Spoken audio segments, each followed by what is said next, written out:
Hello friends, welcome to अनुभव academy. Guys, वर्ग 3 का पेपर जल्द ही होने वाला है।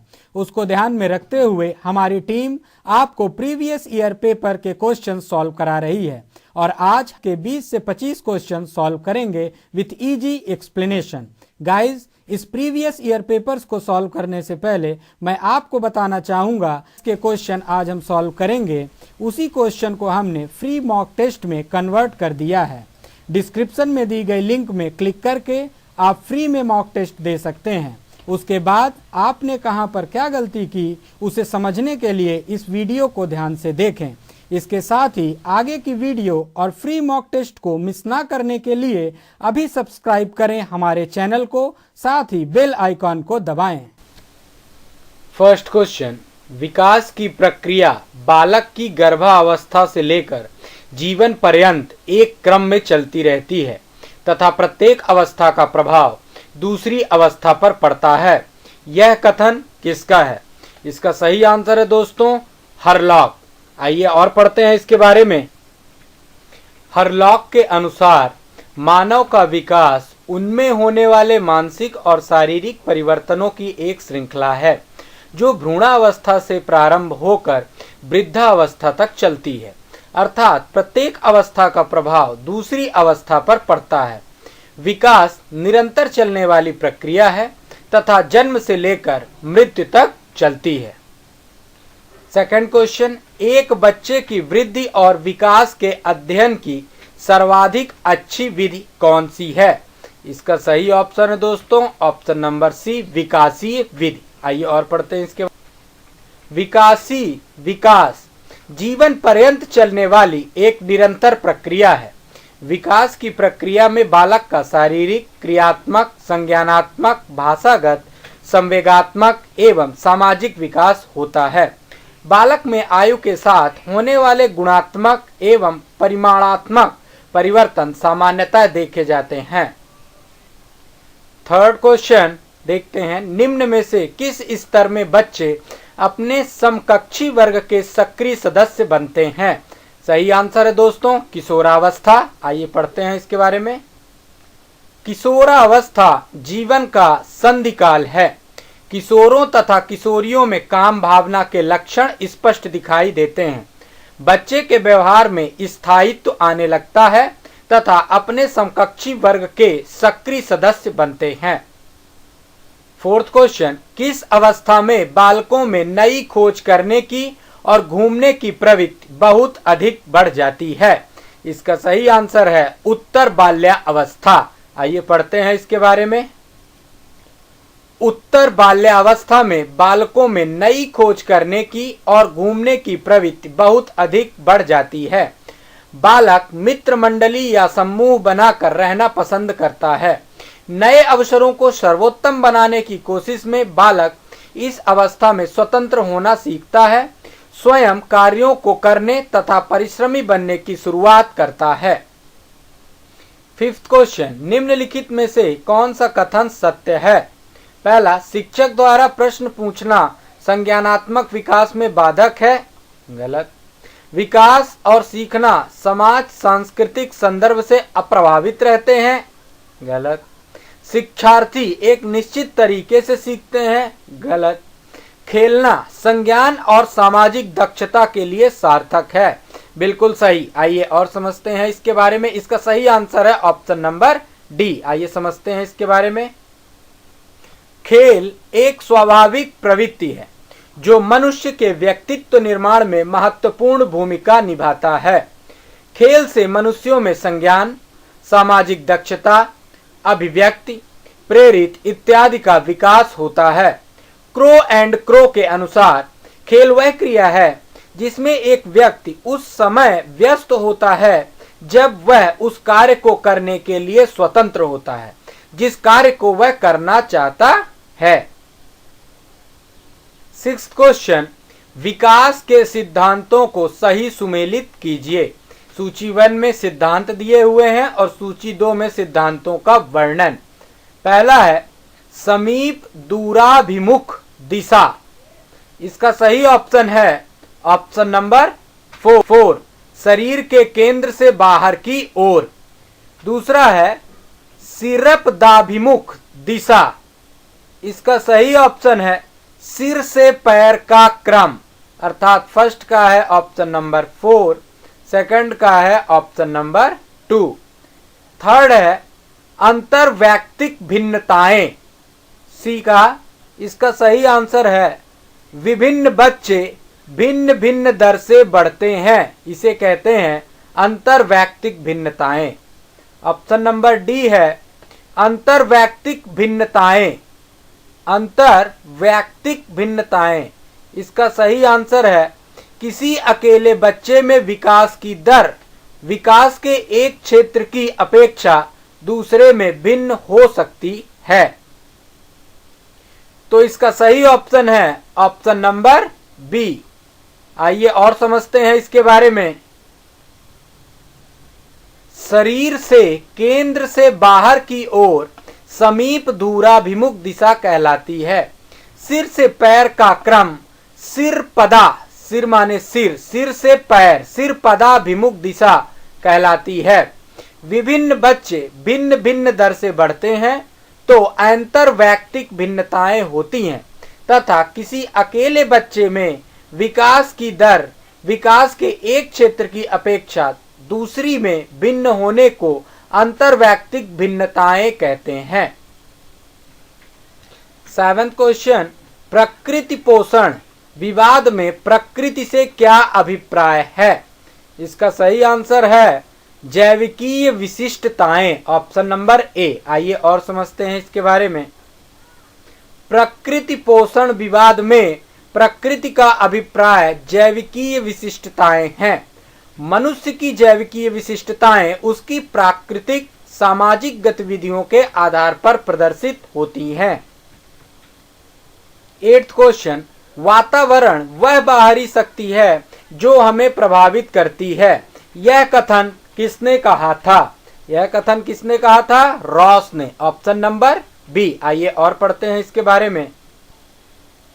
ली डेविड रॉस एक प्रभावशाली सामाजिक मनोवैज्ञानिक हैं जिन्होंने विरोधाभासी पूर्वाग्रहों का अध्ययन किया है।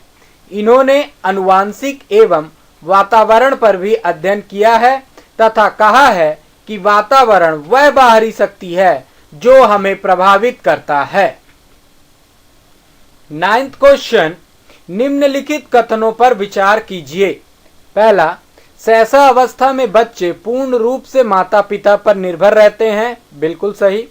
बाल्यावस्था में बालकों में संयोग एवं सहानुभूति की भावना का विकास होता है, बिल्कुल सही। किशोरावस्था समाजीकरण की जटिल अवस्था नहीं है, बिल्कुल गलत। किशोरावस्था एक जटिल अवस्था है। सामाजिकरण की अवस्था में उपरोक्त कौन सा कथन सही है? तो इसका सही ऑप्शन है दोस्तों पहला और दूसरा। आइए और पढ़ते हैं इसके बारे में। शैशव काल में बालक के सामाजिकरण की प्रक्रिया की शुरुआत जन्म से ही आरंभ हो जाती है तथा बाल्यावस्था में बालकों में संयोग एवं सहानुभूति की भावना का विकास होता है। 10th क्वेश्चन, निम्नलिखित में से कौन सी संस्था सामाजिक परंपराओं के हस्तांतरण में सबसे अधिक योगदान करती है? इसका सही आंसर है दोस्तों परिवार। परिवार जो होता है वो सामाजिक परंपराओं के हस्तांतरण में सबसे अधिक योगदान करता है। आइए और समझते हैं इसके बारे में। परिवार सामाजिक परंपराओं के हस्तांतरण में सबसे अधिक योगदान करता है। बालक माता पिता तथा परिवार के अन्य सदस्यों के संपर्क में आते हुए प्रेम, सहानुभूति, सहनशीलता तथा संयोग आदि अनेक सामाजिक गुणों को सीखता रहता है। 11th क्वेश्चन, परिवार किसका एक साधन है? इसका सही आंसर है अनौपचारिक शिक्षा का एक साधन है। आइए समझते हैं। परिवार बालक शिशु के अनौपचारिक शिक्षा का एक साधन होता है जहां पर बालक सामाजिकरण होने की प्रारंभिक अवस्था से अवगत होता है तथा परिवार के सभी सदस्यों द्वारा दी गई विभिन्न क्रियाओं तथा उनके द्वारा बताई गई बातों का अनुसरण करता है। इसलिए परिवार अनौपचारिक शिक्षा का साधन है। 12th क्वेश्चन, निम्नलिखित में से कौन सा समाजीकरण का एक प्रमुख प्रकार है? इसका प्रमुख प्रकार है परिवार, ऑप्शन नंबर सी। आइए और पढ़ते हैं। समाजीकरण करने वाली संस्था के रूप में परिवार का असाधारण महत्व है। परिवार में बच्चे को सर्वप्रथम यह ज्ञान होता है कि उसे कौन कौन से काम करने चाहिए और किन किन कार्यों से बचना चाहिए, जिससे बच्चा सीख जाता है कि समाज में क्या अच्छा है और क्या बुरा है। 13th क्वेश्चन, पियाजे के अनुसार 2 से 7 वर्ष के बीच का एक बच्चा संज्ञानात्मक विकास की किस अवस्था में है? दोस्तों, इसका सही आंसर है ऑप्शन नंबर डी, पूर्व सक्रियात्मक। आइए समझते हैं इसको। 2 से 7 वर्ष तक की अवस्था में बच्चा पूर्व सक्रियात्मक संज्ञानात्मक विकास की अवस्था में होता है। इस अवस्था में बालक अपने परिवेश की वस्तुओं को पहचानने एवं उनमें विभेद करने लगता है तथा नई सूचनाओं एवं अनुभवों का संग्रह करता है। 14th क्वेश्चन, एक बच्चे को सहारा देने की मात्रा एवं प्रकार में परिवर्तन किस बात पर निर्भर करता है? अध्यापक की मनोदशा पर। सही आंसर है ऑप्शन नंबर ए। आइए पढ़ते हैं। एक बच्चे को सहारा देने की मात्रा एवं प्रकार में परिवर्तन अध्यापक की मनोदशा पर निर्भर करता है। अध्यापक का मुख्य उद्देश्य विद्यार्थी के व्यवहार को उचित दिशा में प्रभावित करना है। इसलिए अध्यापक को अच्छी शिक्षा प्रदान करने के साथ मानसिक मनोदशा से भी मजबूत होना चाहिए। 15th क्वेश्चन, सही सुमेलित कीजिए।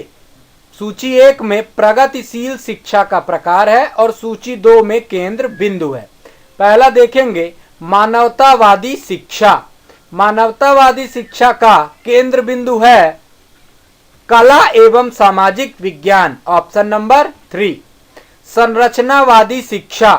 संरचनावादी शिक्षा का सही केंद्र बिंदु है तकनीक एवं प्रायोगिक अधिगम, ऑप्शन नंबर सी। मॉन्टेसरी शिक्षा।